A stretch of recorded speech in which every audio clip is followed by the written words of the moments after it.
Often, many people are, why do you have such nice skin? Why do you put this on your skin?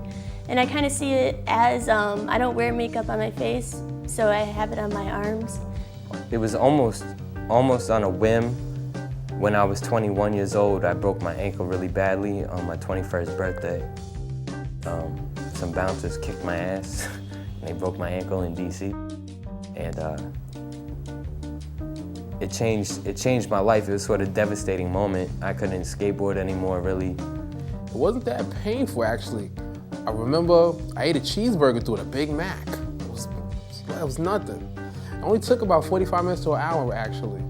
It was done, I was happy, and my mother wasn't too happy about it. You have the vibrations of the gun that are, right up against your lungs and your heart. It is a very intimate thing. It's a very personal thing, There's a certain bond that gets created when you're right on top of somebody and you're giving them something that's going to last forever that means so much to them. It's an addictive pain. It's a rush. You get a thrill. You get a sensation in your body. Something that you have to feel it in order to experience it. You can't really explain it. It's different from anything I've ever felt in my 28 years on the planet. There are different places on my body that I've gotten tattooed that probably would never or very rarely receive an hour and a half of attention, specifically probably by needles. They're like an itch, man. It's an itch you want to scratch. I don't know, tattoos to me are like an itch, and I always want to get more.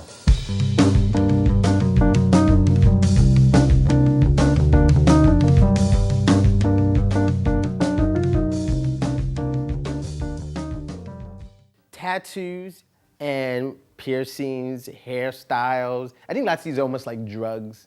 Lots of times you try to differentiate yourself from the normal people. I write the ferry every day and I see these people going to work and they look like ants. They look like cows on the way to grazing or something like that. And lots of times you just like, oh, I can't be like these people. I just can't be like these people. So you get something, you're like, I'm different. I can't look like this person. I can't. And so you get something to make yourself a little bit different. Then it's like a drug, but like any drug, it wears off. And then eventually you begin to feel normal again. And then you're like, well, all I got is this, so I'm gonna sleeve this whole arm out. We actually have a lot of tasks to be a tattooer. You're designing, you're keeping up with your equipment, you're dealing with a live organism, and the person is having a physical, actual sensation and experience, and everyone handles that very differently. Some people get very anxious, some people sit like a rock. It's all everyone's individual ride. Open up your rib cage, show us your lungs, show us how you breathe. And when I was younger, when I was 12, 13, 14 years old, I was tall. I was as tall as I am now. I'm almost 6 foot tall, blonde hair, blue eyes. And I went through a lot of discomfort with the way I was sexualized in society, particularly by men, and at such a young age. I mean, I didn't look 12. When I was 12, I probably looked like I was 16, 17. I'd be standing next to my father and have grown men hitting on me. So it was like really weird and awkward, and I didn't really understand that stuff. I always wanted to put something or get something to remind me of New York and where I came from, how I came about and my humble beginnings. And my family, we started off in a not so nice neighborhood in the South Bronx, Forest Projects, 1020 Trinity, and it was rough. To put it mild, it was rough, It was a lot of drugs, it was a lot of violence, and I dibbled and dabbled in that to a certain degree. It's nothing I'm proud of, it's just something that it was coming of age. I was a young man coming of age, and I got a tattoo of a man holding a pistol. Big 44 long, big barrel. And that was just to remind me of how things were, how it's rough and it's brutal. New York City is brutal. It can beat you down. When I turned 15 and 16 years old and I started to have that more angsty, angry side of me start to come out and manifest, I used tattoos as a way to kind of hide from that feminine, sexualized thing. I started shaved my head when I was 16. I got very involved in the whole punk rock culture. I started dressing up in like ripped up, baggy clothes. Definitely the tattoos empowered me and made me feel like strong in my own body rather than kind of vulnerable and weakened in it, which was something that I kind of grew up my entire life and not really knowing how to deal with that. But I realized over time, the way of the gun is not the best way to go about going about things. Gotta use your brain, gotta think things out, gotta move ahead, progress. It's all about progression. For some reason, the people that I did kind of connect with that in that way and looked at their bodies in kind of cool and different and interesting ways were people who had tattoos. There's always the day after tomorrow, right? And then the day after that, and the day after that.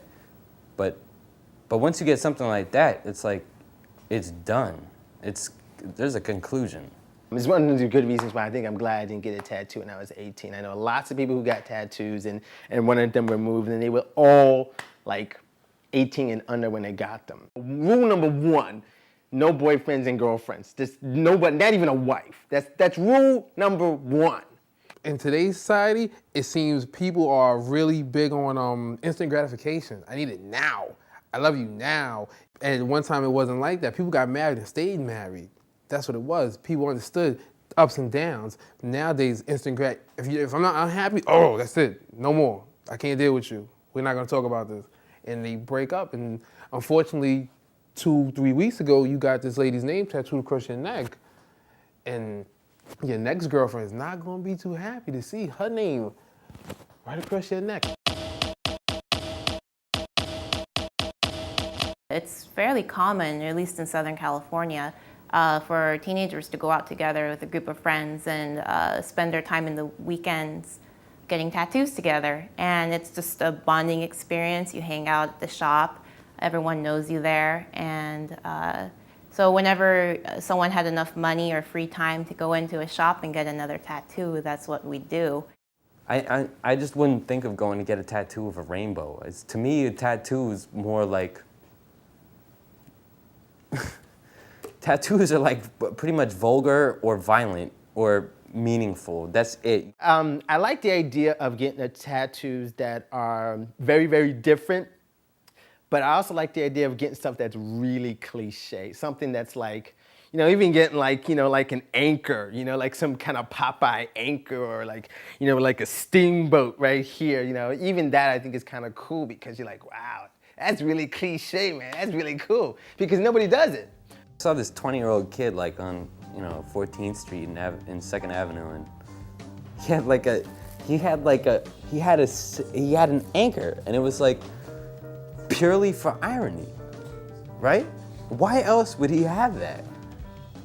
I assumed that it was purely like a one-upmanship, like, especially in a place like New York where it's just so much like, everyone's always trying to outdo the next fucking guy and no one's really has any substance. It's not sincere at all. Completely ironic. AKA, there's no value. There was, oddly, some competition, I know, between girls to see who can get the most tattoos within a period, which is probably not a good idea if you're just getting tattoos for competition. But there was a case with a friend of mine where we both wanted the same tattoo. So we had to race to our artist to see who can get it first, and I won. I think women with tattoos are sexy. I think it's really, really sexy. I didn't think I would, but I met this girl, Nadia, Mexican girl, and she had a lot of tattoos on her. Now, usually you figure when you meet a girl with a lot of tattoos, she's lesbian, and most of the time that's the case, but Nadia was not. And she had a lot of tattoos on her. She was a very, very forceful, very strong woman, and I do kind of like that as well, sometimes. One cool thing is a lot of women are getting pinup girls tattooed onto them, sort of turn around the sex roles as opposed to the sailor getting a tattoo of the pinup girl on his arm. Or a lot more girls are getting tattoos, which I think is really cool. It shows a reflection, I think, on American society that's really letting a lot of women and young girls sort of express themselves in that way and sort of break out of the stereotype of mostly men getting tattoos done. In the tattoo community, there's not that much color. It's majority white folk, which is not a bad thing, but I feel like the black folk and the brown folk should have their space, and we're gonna try to evolve and show folks that we have talent, and you can produce good works of art on brown skin. Open up your rib cage, show us your lungs, show us how you breathe. I feel there's a lot of ideas and thoughts being thrown at me all the time in New York, and a lot of things that I should think or things I should buy, just advertisements, commercials, and just seeing other people. I mean, it seems to me everybody in New York's beautiful. We're so visually stimulated now, and it's like we carry our iPods on us, we have our music on us, that's our own choice of music. We have, you know, everything's so compact. We're on the cell phone, we're talking to our friends 24 hours a day, like constant communication and constant contact. And so I think that it is sort of like just, you know, wearing this art that is you, that represents you, that you feel an affinity with while you're walking and living and breathing out on the streets. I mean, that's what makes tattoo interesting as an art form as well, is just, not only is it unique in its medium and what you're doing, you don't get to just draw it on a canvas and, you know, like, oh, you screwed up and start another canvas. It's like it walks and talks back to you, and it tells its own story. Being an artist, I'm very visual, and that is how I like to express myself. I don't actually want to completely cover my body. I do think that negative space is important, and it's something that is definitely thought out when I'm designing a tattoo and figuring out where it should go. So things get, you know, some things will end up as being a tattoo, other things may just end up being a painting or simply kept digital. The things that are very personal to me are usually what ends up on my body. I think tattoos are probably just about the best artwork that anybody could really own and buy, especially if you design them yourself or have a certain artist design them. Because then you have that artist's artwork on you forever, and nobody can take that away from you. It's just a much more accessible way to have your favorite painting or drawing with you always, and to have it put on your body, I think also shows your respect for the piece. It's like the art has grown from being like a jailhouse sketch on the fucking palm of your hand to this thing where you go and pay someone thousands of dollars to fucking tattoo you for 3 days.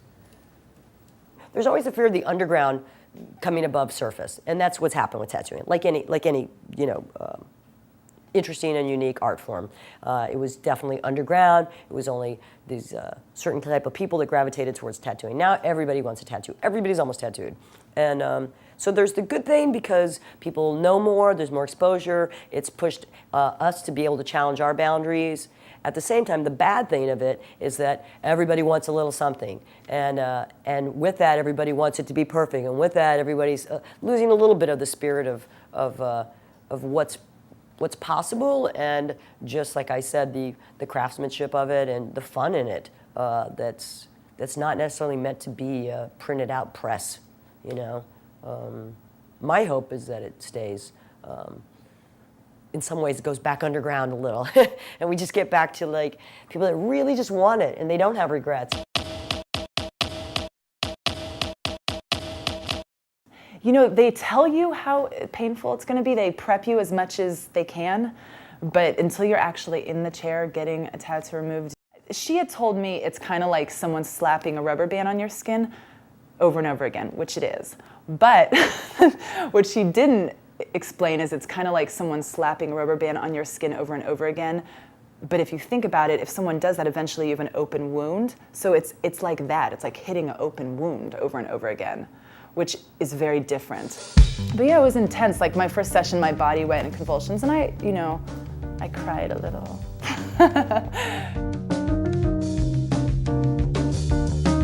It's a great way to just initiate conversation with someone at your bar. Is they'll ask you about your tattoos, and you'll just start talking. And yeah, in a business where my income relies on tips, the tattoos do help, and to make me recognizable.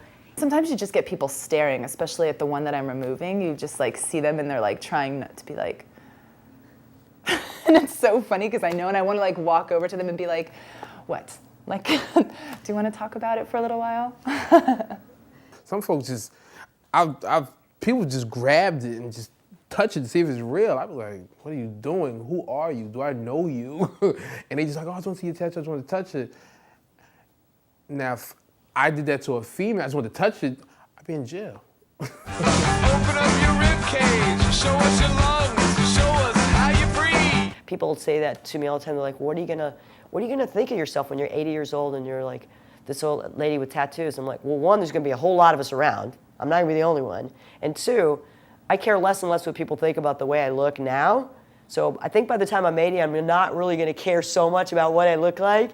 And like, yes, they are not gonna look the same. My skin is gonna get old. It's gonna get wrinkled. And they'll still be all under there. And me, I'm gonna like it. My mother always asked me, my mother would like for me to meet a nice young lady and produce some grandchildren. And she always asked me, what am I gonna say to my daughter, which is her granddaughter, about this huge pistol that I have tattooed on my arm, or these half-naked women tattooed on my forearm. And I really don't have much of a response. This is me, I'm living my life. I'm gonna explain to my little lady what it is I think is appropriate for her at that age. Whether she be 6 or 7, whatever the case may be. And as she gets older, she'll be able to digest what it is her father done when he did what he did. I wouldn't encourage children to get tattoos because I don't feel, probably at a certain age, you wouldn't be able to make a responsible, mature decision, because you don't want to be one of those people that feels they need to get rid of it. Especially if it's a crappy one you got when you're like 12 or something. Even ornamental tattoos that are just kind of meant to be design and art on the body, they definitely, I can't imagine it just meaning nothing to that person. So anytime someone talks about getting a tattoo, immediately I think like it spawns an interesting conversation, and I think that dialoguing about that process with someone is really important. When I would be getting tattoos in the shop, I'd see a lot of mothers taking their daughters in to get their first tattoos, and I just thought that was the best thing in the world. Not only the fact that our culture is allowing that, but the fact that these people are going to have a bond. Like when you look at that tattoo, that girl's going to remember the time when her mother took her to get her first tattoo, when that's what she really wanted. And I like that our culture is moving in that direction. You can't stop people from doing the things that they want to do. We've been doing drugs from the beginning of time.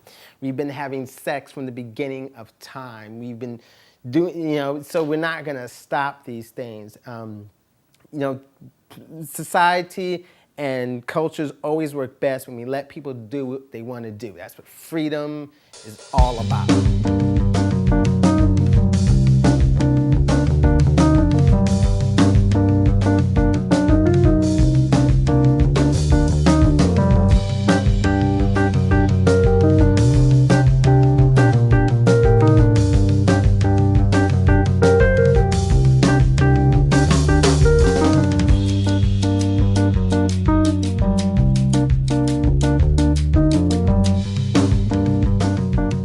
Different medium than any other medium, There's nothing else like it. There's nothing else to compare. Drawing on skin and piercing the skin and having the pigment stay in there and what has to happen with that and the way we do it and the way your body reacts to it, much less the imagery and the whole experience that you have at any given moment. Yeah, it's cool. It's weird and cool,